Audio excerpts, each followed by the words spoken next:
team of reporters. Let's start with Slendelo Masakane, who's out and about for us this morning. So depending on which way it goes today, Slee, in the words of Tumelo Motetwane, it's either going to be a dream for some or a nightmare for others. How are you looking this morning? What are you hearing? What are you seeing?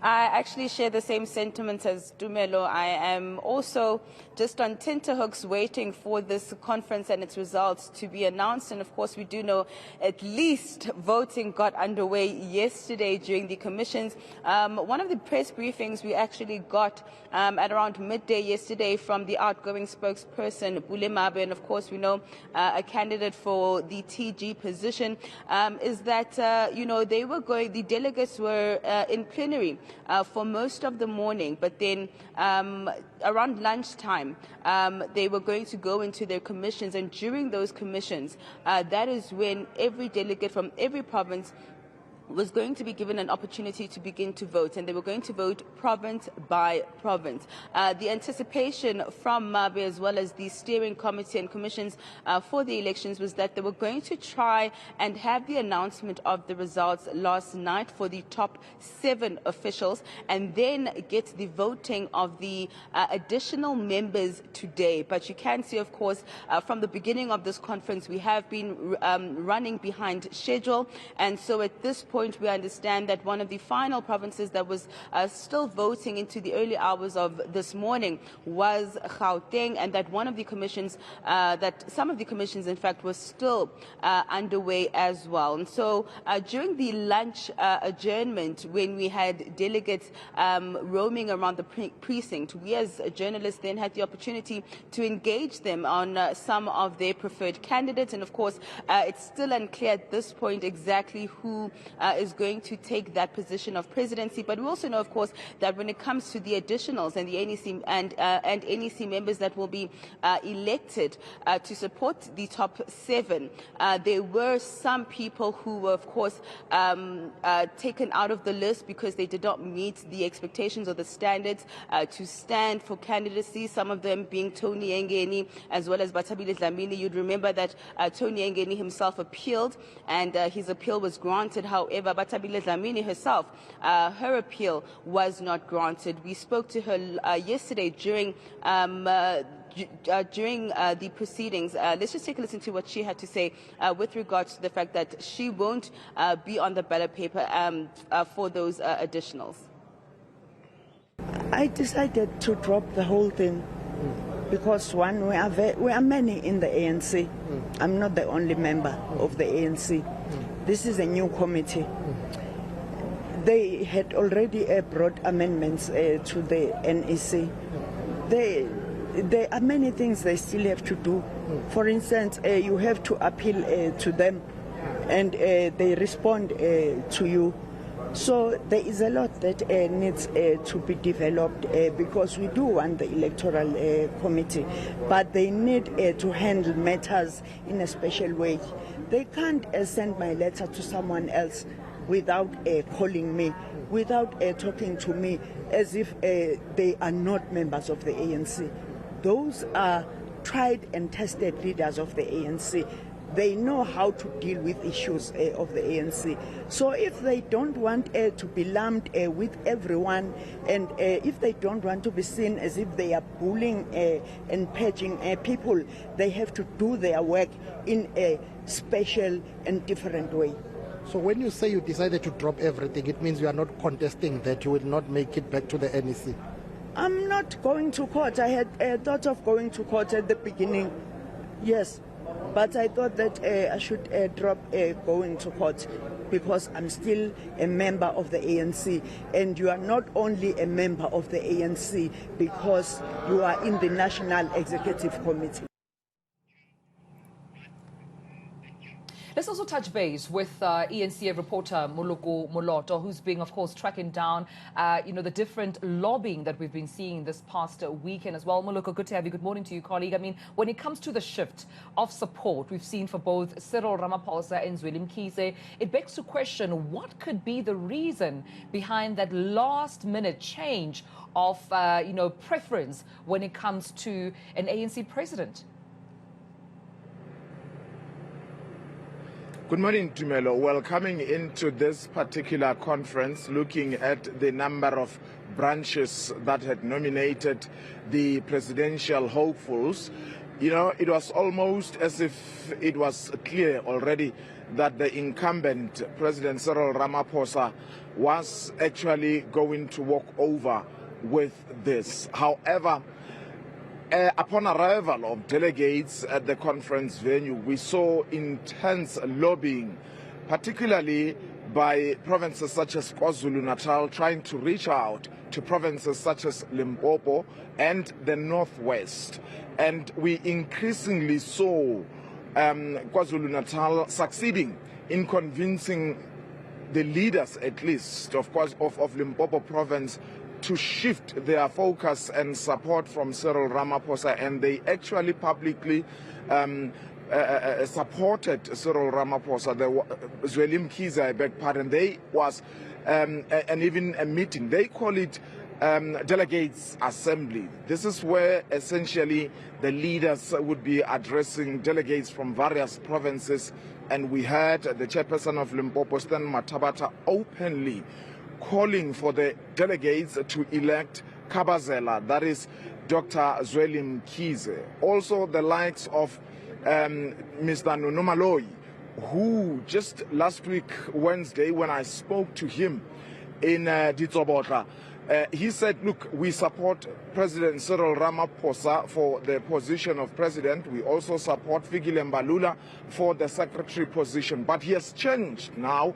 He has thrown his weight behind Dr. Zweli Mkhize. However, as much as the leaders from those provinces have turned their support towards Dr. Zweli Mkhize, it remains to be seen as to whether they will succeed in convincing the branches to also switch from the people they had initially nominated to go for those that are preferred by them as leaders. But also another interesting point when Atumelo was that I heard Batabile Dlamini. He was being interviewed on Power FM. This is a Gauteng commercial radio station, and she mentioned something that I found very interesting, that they had been lobbying and trying to meet with various people to ensure that Dr. Zweli Mkhize wins this conference. And she mentioned that they were meeting with the likes of Dr. Nkosazana Dlamini Zuma, Lindiwe Sisulu,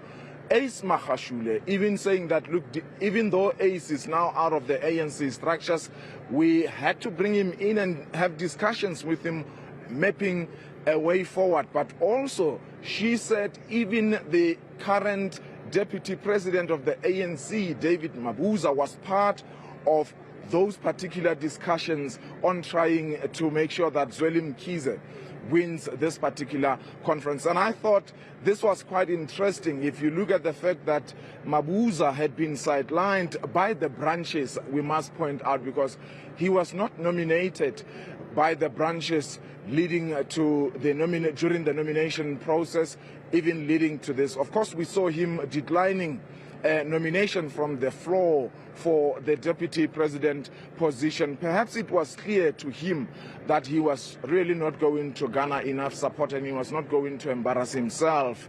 But the fact that Batabile Dlamini would say that they met with him, it really indicates that Ramaphosa actually did not really enjoy much support as it appeared leading to this particular conference. People in the last hour now turning themselves against him to go for Dr. Zweli Mkhize. And as I conclude, it would have appeared, and when you were speaking to the people who support President Cyril Ramaphosa, they were sure that they were going to take it. But at this point in time, they certainly are not sure that it's in the bag.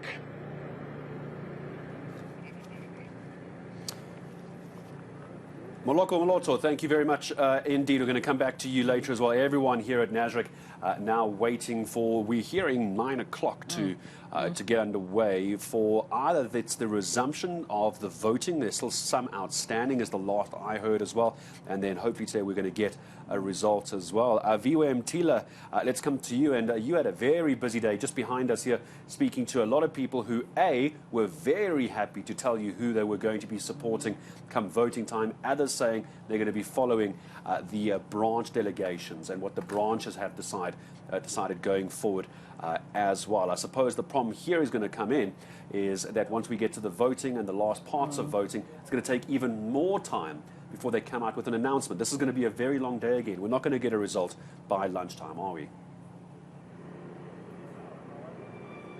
Around lunchtime is when we expect those results, as we are told that day 4 is supposed to start at 9 a.m. But of course, we know that these days, each and every one of them has been delayed. So we can expect it to start a bit later than that 9 a.m. But of course, a number of U-turns, as my colleague Moloko painted out, the PEC structures of different provinces, such as Limpopo, the Northwest Province, and some suggestions that even Gauteng, in the conversations that have been happening with, for example, the likes of Lebohang Maile, who suggests that he'll himself go against what the initial decision was from the PEC, that is to support Cyril Ramaphosa, now backing Zweli Mkhize. He says that is because that he will support a slate that backs the people that have been nominated by the provinces. A similar sentiment, in fact, that we heard from Limpopo's deputy chairperson, suggesting that they will be supporting the slate that supports, for example, the people that are on the candidacy list. For example, the chairperson of Limpopo, they have nominated him to be the chairperson of ANC nationally. But we do understand that is in the slate of KZN. So they're saying that they'll then back what KZN suggests it will be doing. But of course, it's not a decision that's well accepted and received by the various branches. We do know Limpopo, for example, is the third biggest voting bloc with 646 delegates. I've been having conversations with some of the leaders on the ground, and they suggest that after that decision and that pronouncement was made by the PEC, more importantly, the deputy chairperson, they themselves then caucused and met as the branches, and more than 400 of them are still saying that they'll support the initial decision that they came to conference with, and that is to support the candidacy of Cyril Ramaphosa. But of course, while that is happening and all of those are going on the sidelines, there is the Progressive Business Forum that we're heading to just moments from now at 7:30. We're expecting that to be deliberated, and the keynote address given there by Stella Abrahams-Dabeni, the Minister of Small Businesses. If she does make it, given what happened yesterday, of course, we were expecting the Minerals Resources Minister, Kwete Mantashe, to address day 2 of the PBF. He couldn't make it because of the nominations that went on right into the night. So he told the convener at about 6 a.m. in the morning yesterday that he won't be able to make it. But nonetheless, there was those networking sessions that went on, with the main focus being around energy. But of course, we're expecting then the Minister of Small Businesses to take over today. As we've seen in the day 1, it was the Minister of Finance, Enoch Godongwana, that delivered that keynote address. It was also focused largely on the economy and the load shedding.